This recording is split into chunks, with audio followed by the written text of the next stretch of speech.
بسم الله الرحمن الرحيم. الحمد لله والصلاة والسلام على رسول الله وآله وصحبه ومن والاه.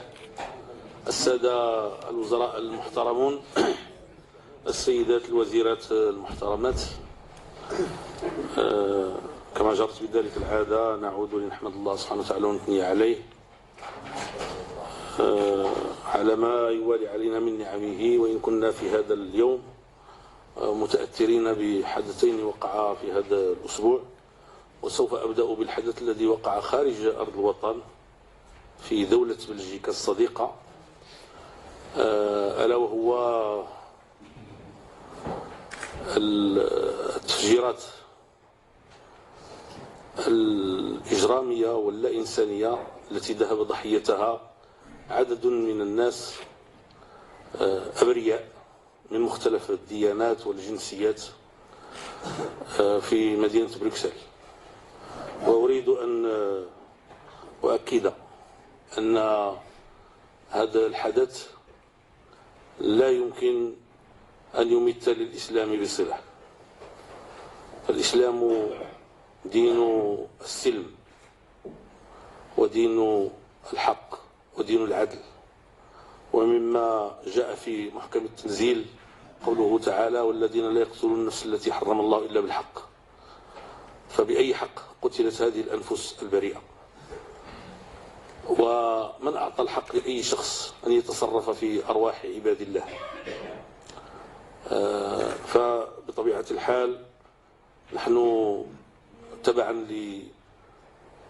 لموقف جلالة الملك الذي اتصل بملك بلجيكا مباشرة وعزاه كذلك، وأعرب عن تضامنه مع الشعب البلجيكي. نحن كذلك نعبر عن تضامننا مع الشعب البلجيكي ومع الحكومة البلجيكية في موقفها من محاربة هذا الإرهاب الذي يرجع بالسوء على الأمن البشري، يرجع بالسوء على المسلمين في الأرض جميعا، يرجع بالسوء على المسلمين في أرض المهجر الذين آوتهم هذه الديار منذ عقود، والذين افسحت لهم المجال فاشتغلوا فيها وكونوا أسرهم وأكلوا وشربوا ونعموا بأمنها واستقرارها، وكانت لهم يعني فيها حتى أصبحوا من مواطنيها تجمعهم معهم نفس الحقوق. فالأمر هذا يعني تماما عكس قواعد الإسلام التي أثبتت أنه إنما هل جزاء الإحسان إلا الإحسان. فهذا بطبيعة الحال أمر مرفوض، ونحن نستنكره وندعو كل إنسان عاقل في هذه الأرض أن لا يذهب ضحية هذا الفكر الغير المقبول والغير المعقول، والذي يبدأ فيه الناس بقتل أنفسهم، مع أن الله سبحانه وتعالى أمرنا وقال: ولا تقتلوا أنفسكم إن الله كان بكم رحيما. ثم بعد ذلك يقتلون الأبرياء الذين لا علاقة لهم بأي موضوع، وينشرون الفتنة في الأرض، ويهربون الناس من هدي الله ومن دين الله ومن هداية الله سبحانه وتعالى للعالمين، ويعني يسيئون إلى صورة الإسلام والمسلمين. وكل مسلم يتحمل يعني نتيجة هذه الأعمال في تصرفاته وفي سلوكه وفي علاقته بهؤلاء يعني الآخرين.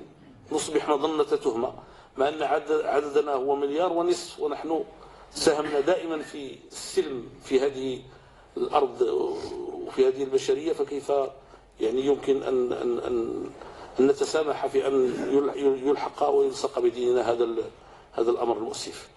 والأمر الثاني معشر السادة الوزراء المحترمين هو هذا الذي وقع في ملاعبنا في الدار البيضاء، والذي كان مؤلما ومؤسفا، وهو فعل إجرامي كذلك مس يعني عددا من أبنائنا، وكذلك تسبب في جرح عدد آخر، وتسبب في اعتقال عدد آخر، وأساء إلى صورة بلدنا وإلى الرياضة في بلدنا.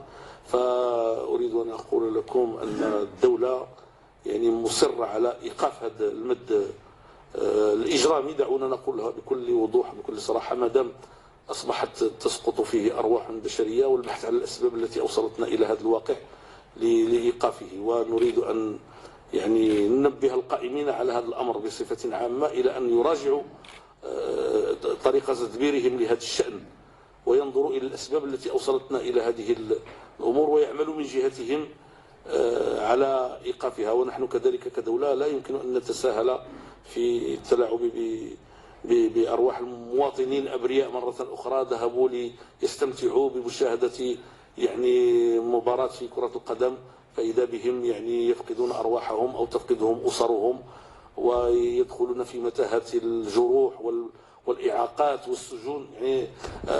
يعني إيقاف هذه الكرة في رأيي أهون من هذا. فأرجو أن يعني كل واحد يعني يستنتج الاستنتاجات التي يعني يجب أن يستنتجها يعني من هذا الكلام. وشكرا لكم.